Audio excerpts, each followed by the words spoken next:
If you spend enough nights camping, eventually some weird things will happen. A couple of years ago, two buddies and I did a month-plus long trip around the US. We would camp in US Forest Service or Bureau of Land Management areas, and were driving my pickup truck. We would get back in some fairly deep wilderness on forest roads.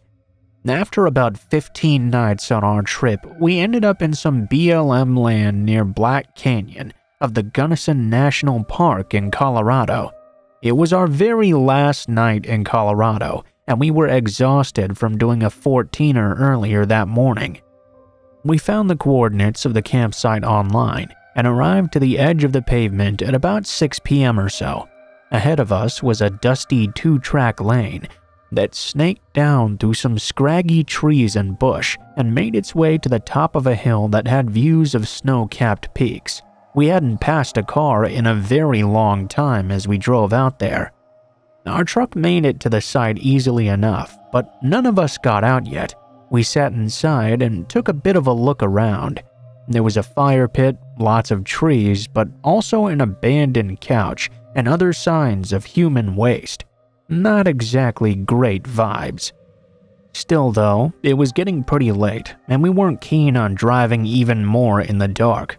We hopped out and started walking around, cautiously approaching some garbage bags wrapped up in duct tape. I remember joking that this seemed like a place where we would find a body or something to my friends. They all agreed. It was a very eerie atmosphere. We noticed a trail that seemed to go in a circle around the top of the hill, so we decided to check that out before we committed to staying the night. We found some more trash, human waste, but nothing that made us feel like we needed to leave.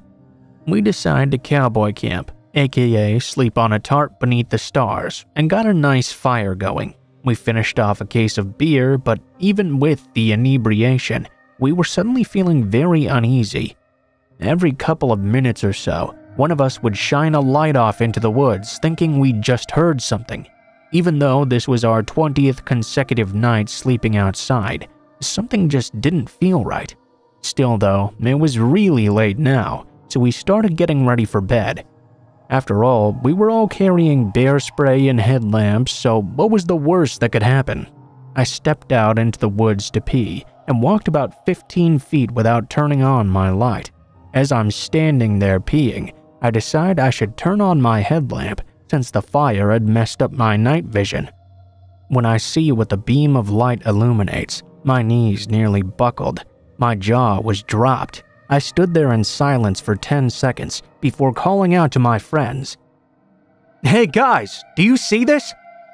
As I shone my beam around the area, I could see tons of bleached bones all wrapped in barbed wire, hanging from branches directly above the trail we had just walked in daylight.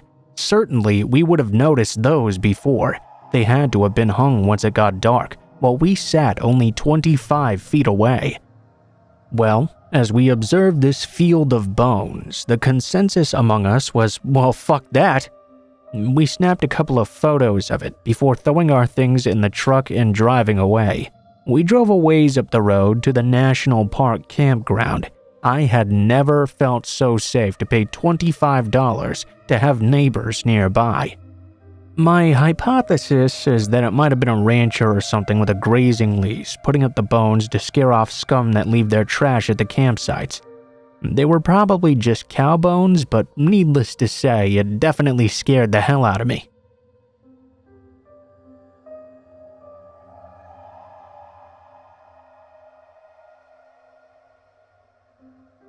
I recently received a friend request that reminded me of this story.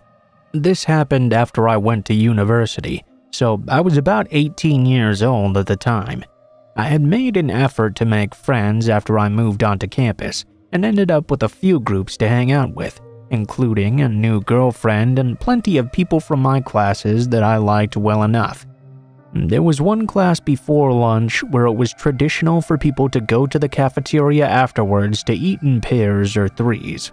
I wasn't very discerning about who I'd go with because I got along fine with most people from the class, and we were all sort of trying to make an effort to be social at that age. This meant that when one particular girl, Lily, asked if I wanted to go eat lunch together after that class, I didn't have any reason to refuse. We talked about school and mostly pretty casual stuff, nothing really noteworthy.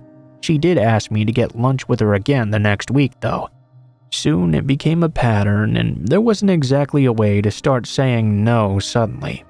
It was fine with me, but it did mean I lost the chance to eat lunch with anyone else on those days, which sort of hindered my social life a little. In hindsight, I suppose that was the point though. One day in class, I asked someone if I could add them on social media, and this just happened to occur in front of Lily.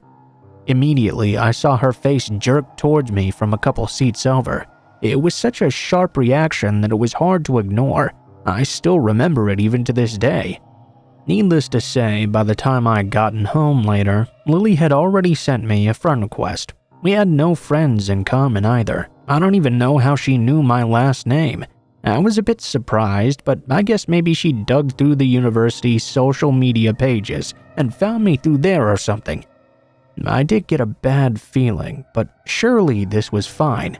She ended up messaging me quite a lot and commenting on anything I posted. I told myself she was just awkward. We became friends, if not close, and I'd known worse people. She still always got me to go eat lunch with her after our shared class. Other than that though, we very rarely had any time together in person. I would see her around sometimes, but I never went out of my way to hang out with her, you know. This meant it was mostly online messaging and seeing each other in group settings. Coincidentally, my girlfriend was also called Lily. This was something that clearly bothered the other Lily. She occasionally hinted that she wanted my girlfriend to pick a different name, or joked about it not suiting her. Clearly, she did not like my girlfriend at all, and I had an idea as to why. It was getting hard to ignore by this point. Lily was starting to unsubtly hint that she had a crush on me. I tried my best not to address it. I mean, what was I gonna say? I'd never known what to do when a friend tried to make a pass at me. I was also not interested in the very least. Even ignoring some of the weird stuff she did, Lily was just not my type. She tended to act and dress in a way somewhere between a 50s housewife and all those adults still obsessed with Disney princesses, if you can picture that combination. Things took an uncomfortable turn on the day of our last shared class of the year. Instead of asking me to lunch like she usually did, she asked if I'd go out for a walk with her. Again, I didn't know how to refuse, so I said a small one would be fine. Our campus was bordered by a large patch of woodland. Lily led me out into the woods, and the sounds of our fellow students slowly faded away. She sat down on a log and I joined her. She started talking about how much she was going to miss me over the summer. I tried placating her, but I really didn't want to be there, especially because she seemed to be on the verge of tears. I tried to make an excuse about having plans with my girlfriend, but before I could say anything, Lily chose to lean in and kiss me without warning. It was uncomfortable, to say the least. I got out of there and was happy to think I would not see her for a while. I came back to university after summer, moving into a house with my friends. Without going off topic, there were some serious issues in that group. Lots of petty arguing and even worse. I broke up with my girlfriend around the start of that school year as well. Basically, the whole mess made me recontextualize things with Lily. It didn't seem quite so bad after all that drama. That said, I still didn't want to be alone with her. We mostly just talked online. She was still constantly messaging me every day after all. One upside of everything was that I started dating a boy. Lily was not pleased to hear that news. I think she hoped to kinda sneak in after I broke up with my girlfriend, but as I said before, that was never going to happen. This is where the story gets bad. At this time, I was fairly active on Tumblr. I occasionally talked about my life and mostly just reblogged photos and things I found interesting. I was on there one day when something odd happened. One of the blogs I followed had received an ask with some phrases I recognized. It took a second to register that it was taken from my About page. That made me freeze. I read the message properly. Someone was asking this completely random person to analyze a section of text from my page, asking for their opinion on the type of person who would write it. I cannot stress how messed up it was to see people talking about me like I was a character in a book or something. The important thing, though, was that the question had not been anonymous. It linked to someone's blog. Obviously, I wanted to know who had taken such a bizarre interest in me in particular. As far as I knew, not a single person in real life knew about my page. It's not like I shared it around or anything. No prizes for guessing who was behind it. What I found was disturbing. It was almost like a shrine. She was using a fake name, but I recognized Lily all over that thing. It was this cutesy pink and red page. There were a few posts about her interest, but most of the content was focused on her primary interest, me. Most of the posts were all about me. There were accounts of things I'd done recently, places I'd been, groups I participated in, going to the nightclub recently, as well as references to things as far back as I'd known her. It was clear she'd been keeping tabs on me, both online and offline, gathering every scrap of information she could about my life and hoarding it in this little collection.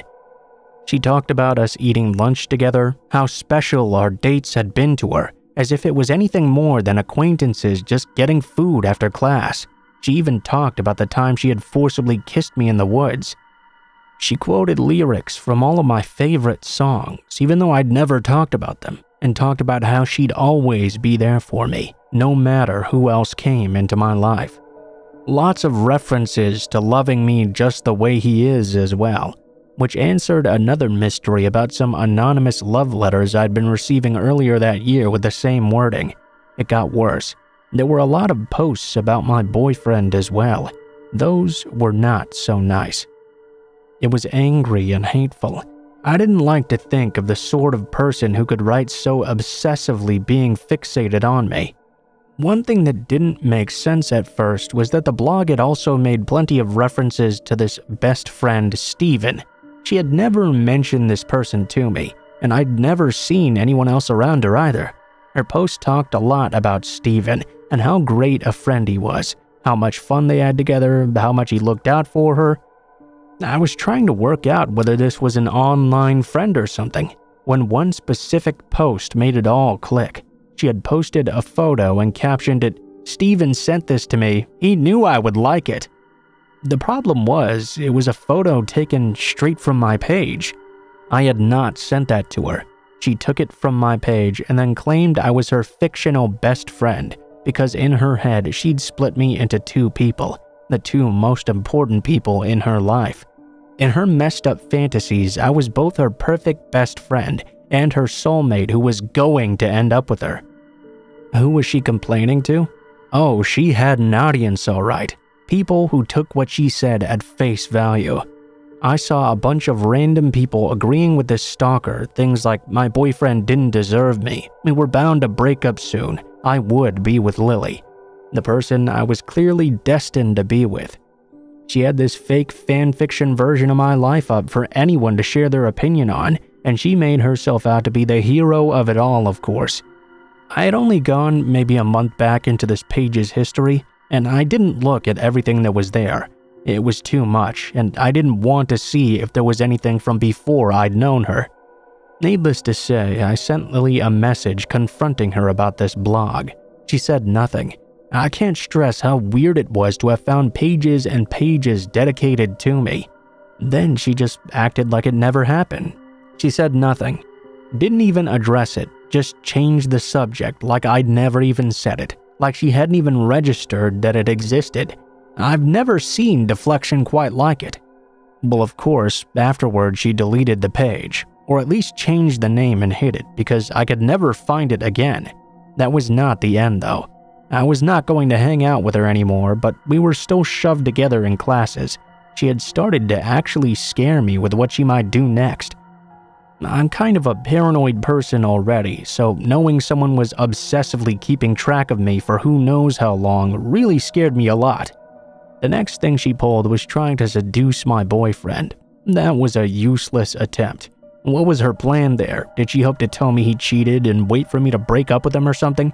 Why would I want her after that?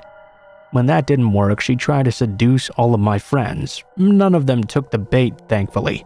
She ended up dating one of my former housemates for a while, but made sure to send me messages every day while they were together, letting me know she'd rather be with me instead. Lily made sure to stay in my life the entire time I was at university. There was a time when I tried to pull away from her, and she ended up starting these malicious rumors about me and damaging a career opportunity I'd put a lot of time into. I don't know all of what she did behind my back, but it made me realize it might be safer to just let her think she was a part of my life while ignoring her, rather than do something that would cause her to get angry. I knew at this point she really didn't have any reservations about hurting me to get what she wanted. After I graduated, Lily of course still wanted to hang around me, but now I didn't have that additional impetus of school keeping me there. I made excuses about work and barely talked to her after that point. I had entirely stopped posting on social media I knew she knew about. Of course, she would not give up that easily. Usually, I ignored all of her attempts though. I didn't think she was still tracking me online, but in hindsight, she probably was. I don't know how, but she'd referenced things I mentioned online somewhere else she couldn't have known about. The last time we had a conversation for real, she sent me a message out of nowhere. We hadn't spoken at all in months, and we hadn't talked about anything serious in much longer than that. Thinking about that conversation still makes my skin crawl. At first, she asked me some questions about how long I'd known I was queer. I told her some basic stuff, the kind of things I'd tell anyone who asked. Then she changed the subject. She started talking about how I would feel about her if she was a boy, about wanting to be a boy for me. The messages quickly became fetishistic. Again, we were not even friends at this point. We'd never been especially close, and we'd barely spoken for years. I can't imagine sending messages like that even to a close friend, let alone someone who barely knew you. I tried telling her not to pull this crap with me, and then she decided to change tactics. She started role-playing as me. The worst part is that she seemed to believe it was real, that those things had actually happened to her, even when she was quoting me word for word. Things I'd told her only hours before were now part of her life. It was like she was trying to absorb me or something, to take over my history, to make my life a part of her. Yeah, I really didn't want to talk to her again after that. I ignored future attempts she made and eventually silently deleted her from the inactive social media, which was her only real way of contacting me. I really thought she might finally move on. But then I started getting more friend requests on everywhere. They're still sitting there unanswered because I know if I delete them, she'll somehow find a way to seek me out elsewhere. Lily and I met nearly 12 years ago. This story is just the highlights, and even then, it's only the stuff I knew about for sure. A lot happened behind my back. I just know it did.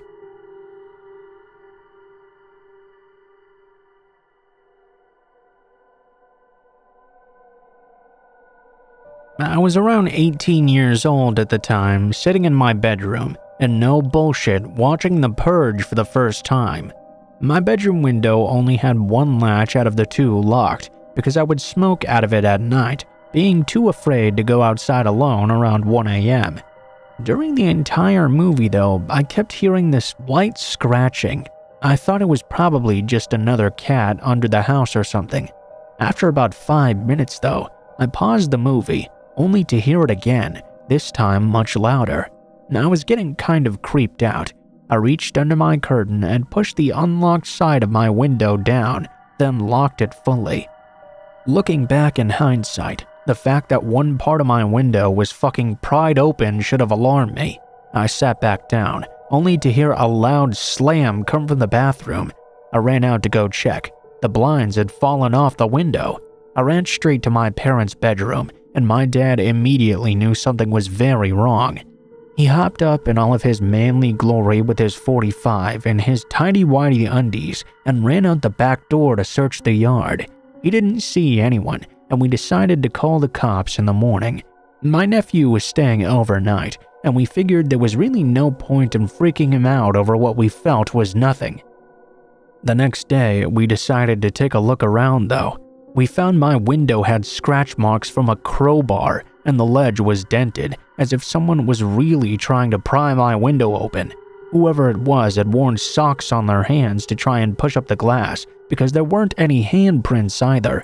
There were just these long and dragged out marks the size of adult hands going upward. Mind you, my windows were very dirty, so it was easy to see. We lived in a very small town in Louisiana, so the police chief who knew my parents came to the house after a formal report. For some reason, he kept insisting it must be either a friend or maybe a boyfriend who couldn't get in touch with me. One, everyone I know knew my dad was always well armed and would not play around with that shit. And two, my cell was always on, and I always answered, especially for friends, even at 1 in the morning. And for an additional third point, that's the dumbest fucking thing I've ever heard in my life. Friends don't wear socks on their hands and try to jimmy your window open just to see you. At least not without calling out your name first. We never did find out who did this or what they wanted. What still scares me even 10 years later though, is that the house was not quiet. There was a TV and a lamp or two on in the living room. The bathroom light was on as well, and my bedroom was very well lit since I was watching a horror movie. Yet this person still tried to get in through 2 different windows. The worst part is that if our bathroom window was not so shitty and useless, they would have absolutely made it in. To keep it open, my mom would use an old broom handle to hold it up, and unless there was something keeping it up like that, it would immediately slam back down. This is likely why the blinds came off, and that loud slam I'd heard as well. It may just be me, but I'm pretty sure whoever it was wanted something in our house so badly that they didn't care who was inside or if they were awake. If I would have opened that curtain before locking my window, maybe it would have scared them off. Or maybe it would have motivated them even more to come in and get me instead.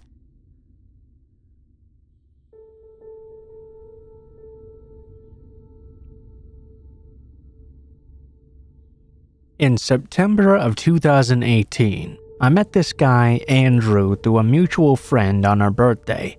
Andrew had taken an interest in me immediately, but I was kinda clueless until several of my friends pointed it out. Andrew began texting me a lot, and we eventually started hanging out all on our own. A couple of weeks passed by, and eventually we started dating as well. That's when things started to get weird though. Whenever I would hang out with my friends, he'd get very aggressive about me not spending time with him instead. One weekend, I had seen him almost every day that week. On Friday morning, we had plans to hang out as well, but I was feeling sick that day, so I had to cancel. Later that night, I had a Halloween party, and I was feeling better from earlier, so I decided to go. Needless to say, he got very angry at me, saying I never wanted to spend time with him and all sorts of abusive language. Other weird things were happening as well, but in the end, I told him I wanted to end things via text. I was a bit scared to tell him in person, honestly. He didn't take it very well at all. He would constantly message me after, asking if we could meet up in person to talk, at the park no less. I just kept saying I thought it best that we did not. After I rebuffed him that way, he began to ask all of my friends for my class schedule. I was a junior in college at the time. Obviously, they didn't give it to him because they knew all of the weird things he'd been doing. I had to skip one of my classes the next day to make my schedule for the next semester. When I got home, my friend told me that Andrew had gone to that very same class. Nobody had given my schedule or told him anything. He had gone onto the website where we make schedules and looked up every single class related to the major I was taking, then went to the classroom where he found my name to basically force me into talking to him. I'd never been so grateful to have skipped a class before in my life. Even after that, he still kept trying to talk to me and kept popping up everywhere as well. Eventually, I did block him on everything, and after that, I finally stopped seeing him around. It really scared me though. I'm glad that eventually it just stopped all on its own.